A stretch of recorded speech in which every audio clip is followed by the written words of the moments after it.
Hi guys, happy Wednesday. This is your daily video for May 13th, Wednesday, May 13th. We're winding down here. We're not gonna have too many more videos, so soak it all in, okay? You're almost done, hang in there. I know this has been a really challenging semester, but you guys have handled this really, really well, so I'm very, very proud of you.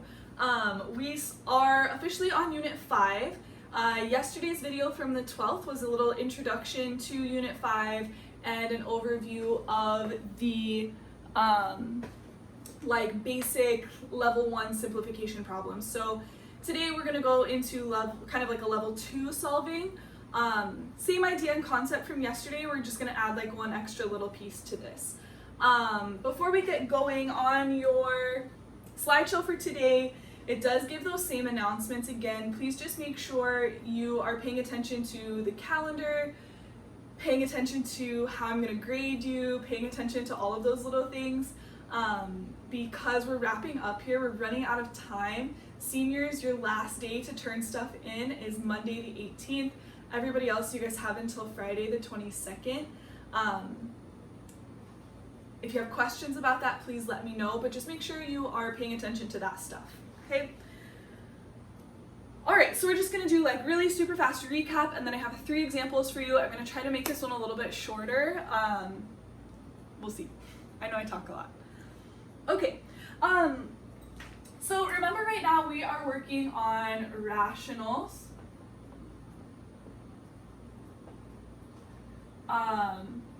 Rational functions.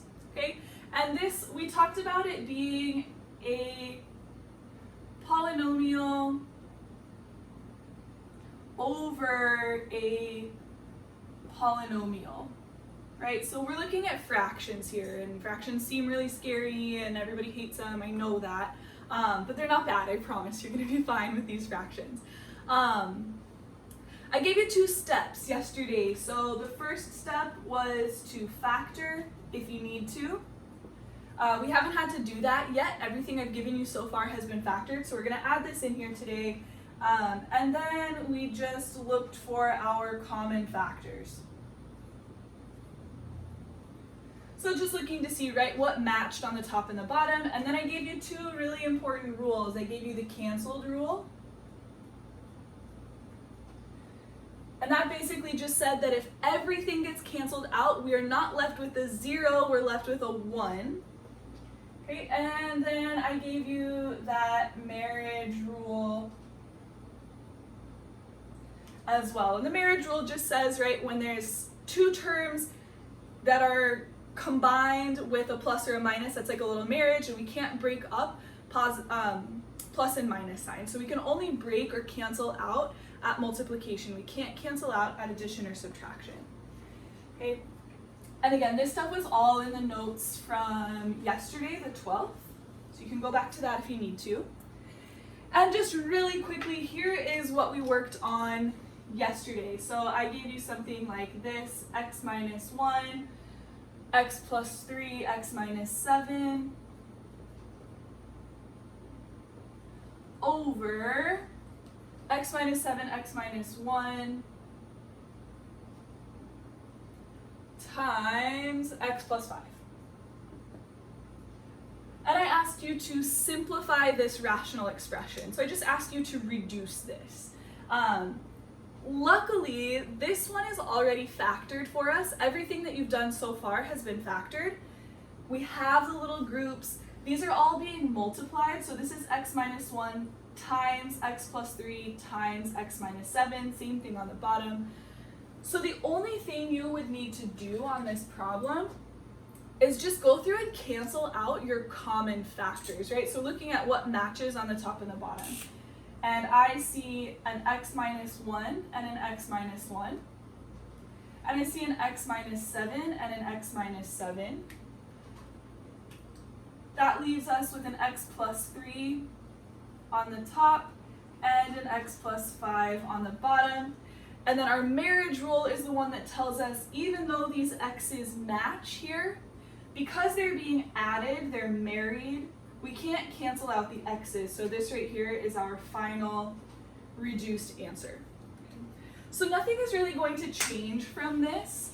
I'm just gonna throw some at you that are not factored. So those have been really easy, you haven't had to factor anything. The level 2 problems are just going to include that factoring step, and it's just multiply to C, add to B. It's something that we have been doing since January, so should hopefully feel pretty familiar to you. So on the slideshow, I'm going to do level 2 example problem number 1, and it looks like this. So this one is x squared plus 7x plus 12 over x plus 3 times x minus 1. So again, nothing is really going to change, and I gave you those 2 steps, right? And the first step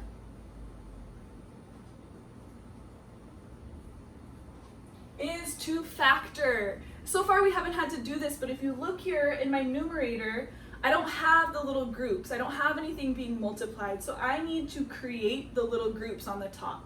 The denominator is good. I have groups being multiplied. That's great. I need to fix the top. So on the top, I am going to multiply to C and add to B.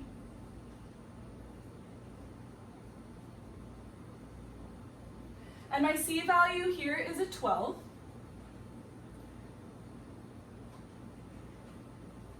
And my B value here is a 7. So I need to figure out, right, what 2 numbers multiply to get me to 12 and add to get me to 7, right? And those numbers are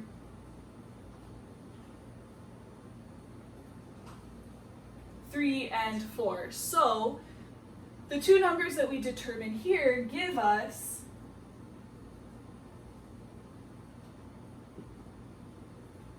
the new groups at the top. So I took x squared plus 7x plus 12, I multiplied to C and added to B, and I got a factored numerator.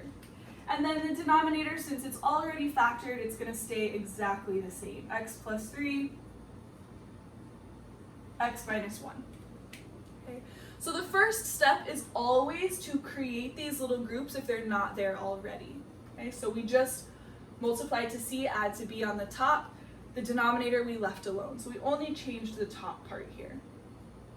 Second step is to look for common factors. So nothing changes. We're just going to check to see what matches on the top and the bottom. I see x plus 3, x plus 3. Remember the marriage rule. Final simplified answer, x plus 4 over x minus 1. That's it. All we did was just add in the factoring portion. Nothing else changes. So we'll do a couple more examples of those. So looking at level 2, example number 2, this one is x squared minus 2x minus 35 over x squared minus 9x plus 14. So again, we're going to check to see, is there anything that I need to factor? Yes, this one, you need to factor the numerator and the denominator. Neither one of these are in the little group setup. This is an ax squared plus bx plus c on the top, and an ax squared plus bx plus c on the bottom. So if you just focus on the numerator alone and the denominator alone, sometimes that helps. We're just going to go ahead and simplify on the top and simplify on the bottom. So I'll try to use different colors for this. Let's see if this works. On the top, my c value is a negative 35. And my b value is a negative 2. So I need to think of what 2 numbers multiply to negative 35 and add to negative 2. So on this one, we're going to use negative 7 and 5. Okay. because negative 7 times 5 is negative 35. Negative 7 plus 5 gives me negative 2. So on the top, I have x minus 7 and x plus 5.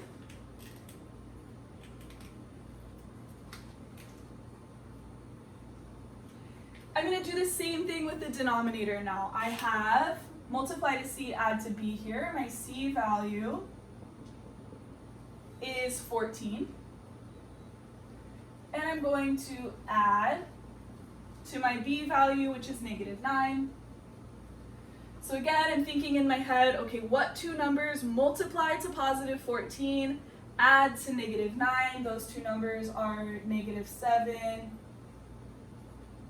and negative 2, because the negative times negative gives me positive 14, negative 7 plus negative 2 gives me negative 9 there. So in my denominator, I now have x minus 7 times x minus 2. Now you're back at this really easy spot where we get to just cancel out the stuff that matches, x minus 7, x minus 7, and we are left with x plus 5 over x minus 2. That's it. Nothing new. I literally have not taught you any new math at all with these. You are just multiplying to c and adding to b where you can, and then you're crossing off stuff that matches. We're going to do one more example for this, but that's pretty much all. That's pretty much all there is to it. So let's just look at one more. I'm going to give you x squared plus 2x minus 3.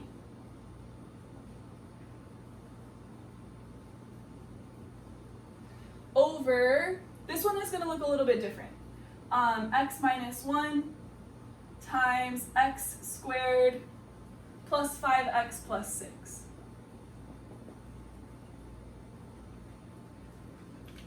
So if we're looking at this, the top is really obvious. We could factor the top. Ax squared plus bx plus c, we have no groups. We need to factor the top. Down here on the bottom, though, maybe a little bit deceiving because we do have the groups. We do have stuff being multiplied, but if you notice, we do have an ax squared plus bx plus c. We have x squared plus 5x plus 6, right? So we're going to go ahead and we're going to factor the numerator, and then we're going to just factor this part of the denominator. So we're going to factor here the whole numerator, and we're going to factor here this part of the denominator. And then the x minus 1 is just going to drop down. Okay. So on the top, let's go ahead. We are going to multiply to negative 3, add to positive 2. Okay. Again, thinking what times what is going to give me negative 3, that's also going to add to a positive 2. So here we're going to use 3 and negative 1, because 3 times negative 1 is negative 3. 3 plus negative 1 or 3 minus 1 is going to give me the 2 here. So on the top, I get x plus 3, and I get x minus 1. In my denominator, the x minus 1 is just going to stay. We can't do anything with x minus 1, so I'm going to leave that one here. But I am going to go ahead and multiply to 6 and add to 5. So multiply to 6, add to 5. I know that, I know that 2 times 3 is 6. I also know that 2 plus 3 is 5. So I can rewrite this part as x plus 2 times x plus 3. Okay. So in this step, all I did was factor here. I did that part in green, and it turned into this. The x minus 1 stayed, And I factored here, x squared plus 5x plus 6 became x plus 2 and x plus 3, which I did in blue. Now the last part of this is the satisfying easy part. I'm just crossing off stuff that cancels. So I have an x plus 3, an x plus 3. I have an x minus 1, an x minus 1. Don't forget the canceled rule. Everything canceled out in the numerator. That does not give you a 0, that gives you a 1 on the top. And in the denominator, I have an x plus 2. Ta-da, done, easy.